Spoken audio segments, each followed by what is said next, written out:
We are here with Elder Waymon Crump and Dr. Julius Averyheart, Providence's CFO and Deacon, to discuss an exciting new capability that's being provided to congregation members, friends, and all supporters of Providence Baptist Church.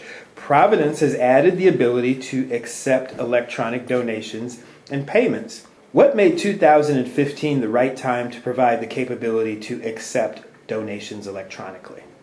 Well, actually, Providence, we're a little bit behind the times in terms of electronic giving and in-house kiosk giving. We had talked about it for several years, and also talking to some of our sister churches, they have been utilizing this electronic giving for some time. Also, this gives us the ability for outside contributors or just visitors to our church to also contribute to our ministry. Also, members of our church have expressed to me that they would like to also give through electronic giving and through in-house. Some of our members don't use their envelopes, so this also gives us the flexibility to provide the service for them. So we feel it's an exciting time for Providence right now to go forward with the electronic giving and the online giving. Tell us about the process you went through to develop requirements and to interview vendors. Well, I talked to several vendors regarding the online giving and kiosks. We settled on QGive. They were very comprehensive in their history. They've already been utilizing this. Also, they walked me through it and let me know that their security was very good, and they walked me through the process. It was very user-friendly, so we decided to go with QGive for this electronic giving. Who will be able to use this new capability, and describe how people actually are going to be able to make donations electronically? Anyone with a debit or credit card will be able to use our kiosk. You can use it with your mobile device, computer, desktops, or at the kiosk machine, or online at our website. The kiosk sounds pretty interesting. How does it work? Where's it going to be located, and at what times? And what information does a donor need to provide? The kiosk will be able to be located at our Euclid location, and we're going to be able to use it whether you sign up as a user or a non-user. So you can have reoccurring payments taken out every month, or you can use it once and it will be over with. But the kiosk will remember you every time you go in. First you need an email address and also a telephone number. And then you will be able to track those on your year-end statements.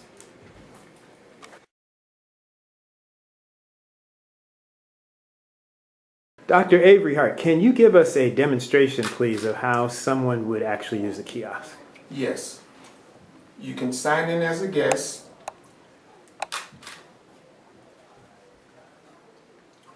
The amounts are 50, 250, 100, 500, or other.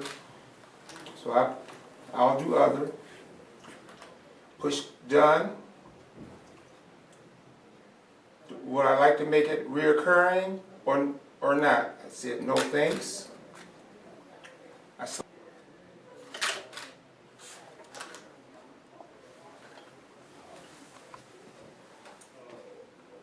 If I want a receipt, all I have to do is put in my email address and they'll send the receipt right to my email address. If not, I can say no thank you.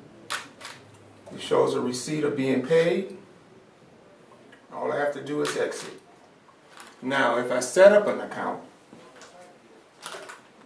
all I have to do is have my phone number,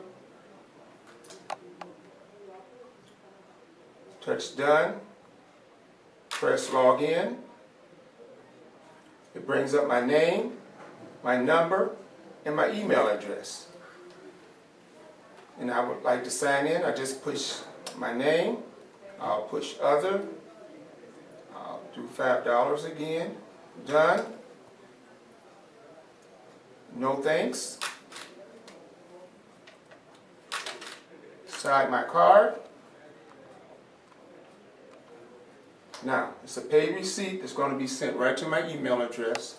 You should get it in 5 to 10 minutes.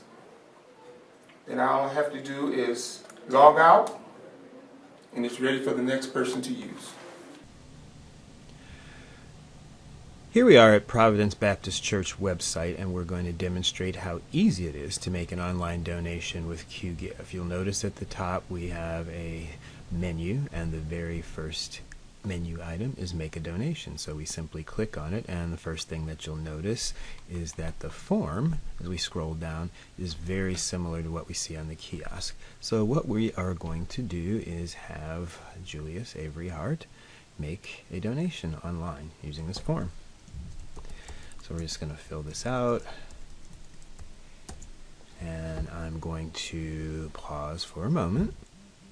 Now all of my fields have been filled out. I'm obscuring some of the confidential and sensitive information like the address here, and so we're going to scroll down a little bit. So I'm going to allow Providence to contact me at this email address rather than remain anonymous, and then I'm going to use this particular option. So if your billing information or address is different than your mailing address, leave this unchecked, and then you would have the option to enter in billing information. But for this demonstration, we're going to leave it the same. We're going to make a donation, and in this case we're going to select other.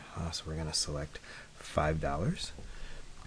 We're going to make this a one-time payment, and then we're going to come down here, and I'm going to select credit card, but we also have the option of using a check, and so we would simply enter in our routing number and bank account, or alternatively we can use credit card number. So I'm going to pause here a moment while I enter the credit card information.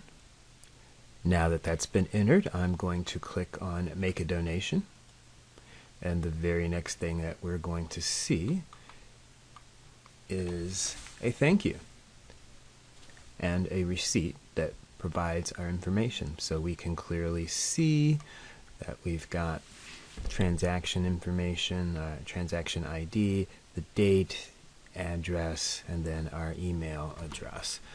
And if we actually want to take a look at the email confirmation, we simply have to go to our email account and download it. So that brings us to the end of our very simple demonstration.